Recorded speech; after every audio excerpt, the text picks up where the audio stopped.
Hi everyone, my name is Rosa Devina Paramasinta and my student number is 122-011-233-088, and in this video I'm going to be giving you some reviews about a book called Waking Gods, and I have the physical book here with me.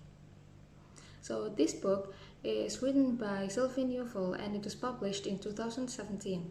It has 336 pages, including the preview of the next book, and without it, it has 314 pages. The main characters of this book are Kara Resnick and Vincent Couture, and they are the pilots of a giant alien robot called Themis, and they are also the members of Earth Defense Corps. The next main character is Dr. Rose Franklin, and she is the head of Science Division in Earth Defense Corps. The last main character is Eva Reyes, and she is the daughter of Kara and Vincent. The story begins with the appearance of a giant alien robot in Regent's Park in London. The robot destroys London with a disc of light that comes from its hand.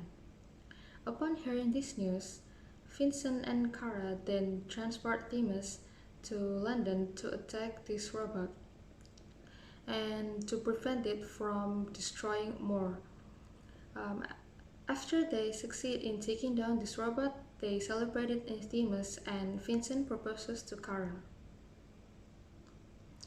A year later, Themis disappears with Vincent inside, and Vincent tries to figure out how to teleport Themis. And on the other hand, Kara finds out that she actually has a daughter in Puerto Rico, and she's already 10 years old. She immediately runs to Puerto Rico to retrieve Eva Reyes, her daughter. The story of how Kara and Vincent didn't know that they had a daughter was a former geneticist in the EDC, or the Earth Defense Corps, named Elizabeth Antonio, arranged Kara and Vincent's egg and sperm samples in a fertility clinic 10 years ago. It was done without their consent, and that's why the both of them know nothing about their daughter. In London, the alien robot emits a white gas that kills 4 million people, but it has no effect on a small portion of humans. This robot disappears from London and appears again in Madrid.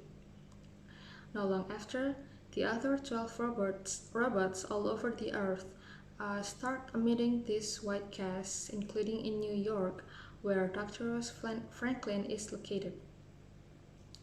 Fortunately, Rose is one of the few people who's not affected by the gas at all. Kara, who has arrived in New York with Eva Reyes, unfortunately doesn't make it when she, Vincent, and Eva attempt to get into Themis to avoid the deadly gas. The death of Kara means that Themis is one pilot short, and Themis of course needs two pilots, so that means someone needs to take her place. Eva then tries to take her position and learns how to pilot Themis along with the help of Vincent. Nearing the end of the story, Rose realizes that nearly all humans are related to alien descendants that lived on Earth around 30,000 years ago. She predicts that robots have been trying to eliminate their kind from Earth by using the white gas that should affect only those with the alien genetics. But then they stopped when they noticed that they were killing so many humans. She plans to show the alien robots that humans can create new innovations without using their technology from the past 3,000 years. She approaches the alien robot in New York with a bacteria superbug that can affect the metal of the robot armor.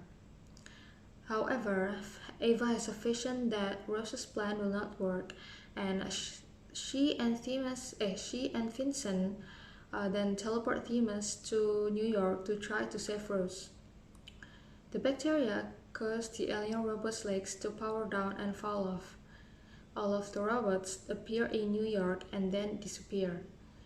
And to celebrate their victory, the members of the Earth Defense Corps gather for a party inside Themis. While they are all inside the robot, Themis turns on and Eva notices that they are no longer on Earth.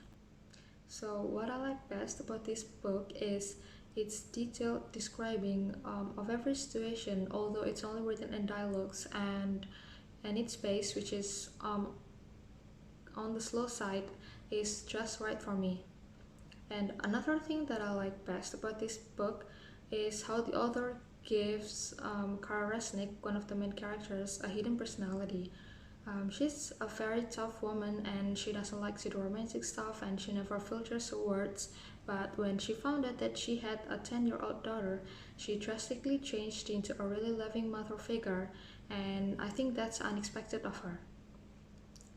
And what I like least of this book is in some chapters, the author doesn't give any signs or marks on the dialogues. For example, like bolding one interlocutor's dialogues to differentiate with the other. And I sometimes got confused in the middle of reading, so I had to go back to the beginning of the chapter. I think that's it for me. Thank you for watching, and I hope you have a great day, everyone. Goodbye.